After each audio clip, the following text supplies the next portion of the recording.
Ang video na ito mga kaubayan ay nandito ako ngayon kay Pila. Kay Pila naman tayo, natapos na tayo kay Nining. Ay kay Pila, kay Mabel. Natapos na ako kay Nining, natapos na ako galing na ako kay Mabel. Ito na yung last mga kaubayan. Last na kasi pauwi na po ako bukas. Kaya dito naman po ako ngayon kay Mabel. Mga kaubayan. At si Mabel, nabutan ko po, nakita ko dun sa kanyang tulugan. Nakita ko po yun, oh. Kung gaano po kahaba yung sa akin, yung akin, mas mahaba pa yung sa kanya, mga kaubayan. Kasi, ito yung akin eh. Ito yung akin, oh. Ito yung sa akin, yung kay Mabel naman. Ganon naman yun. Hindi na po sila nawawalaan ng ganito. Kasi po, sa katotohanan po lamang, turo pa ng mga ninuno nila ito. Napakalakas po sa prostate. Prostate po, ang tinatarget nito na isa, kasi yung prostate na yan po ang isa sa dahilan na yung isang lalaki ay nagiging impotency, yung kuluntoy na, yung hindi na tinatayuan. Napakalakas po sa kidney stone ito. UTI, hika, pampalakas ng katawan.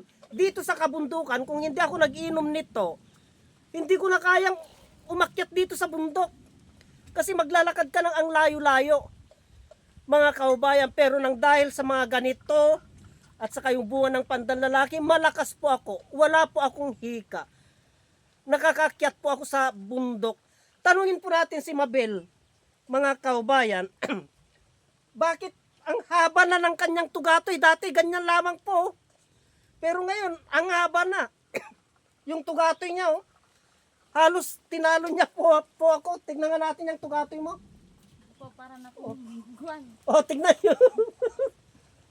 Tanungin po natin mga kaubayan, bakit nasumpungan niyang manguha ng tugatoy? Ba't nasumpungan mong manguha ng tugatoy na mahaba? Ito po yung request po ng asawa ko ngayon. Sabi niya po, kuha ka ng mahaba.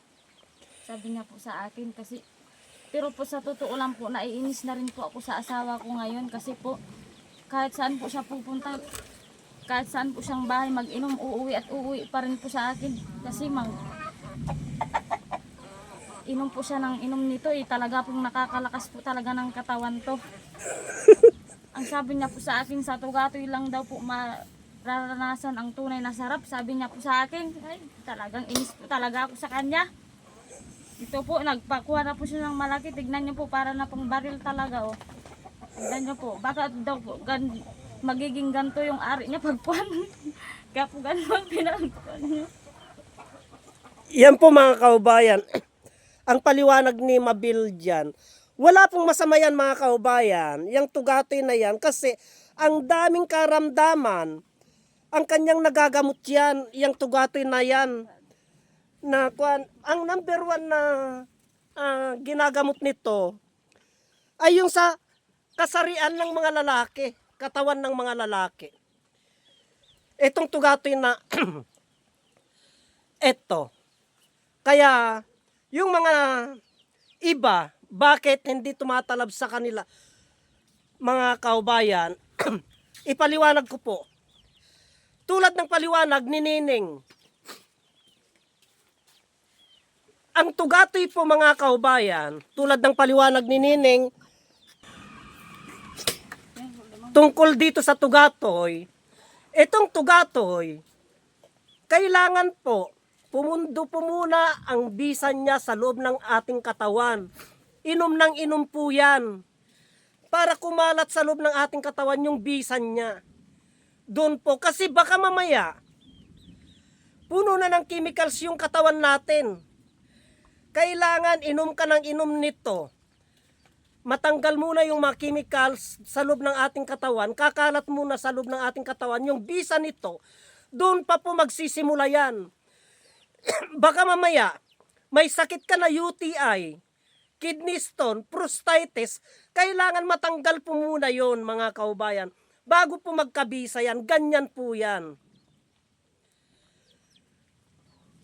Yan po ang eksaktong paliwanag tungkol dito sa tugatoy. Kaya yung iba, uminom lang ng 2 beses, 3 beses, sa kagustuhan nilang tumayo na kagad yung sa kanila. Gusto nang maging matigas. Puno naman ng chemicals yung loob ng katawan nila. Kung ano-ano naman ang kanilang mga ipinapasok sa loob ng katawan nila, paano tatayo yan? Subukan nila na walang chemical sa loob ng kanilang katawan, kundi ganito katigas yan, mga kaubayan. Ganun po. Yan po ang katangian ng tugatoy na ito, katulad po ng ipinapaliwanag ng ating mga kapatid na katutubo. Kaya hanggang dito na lamang po ang videos na ito at marami pong salamat.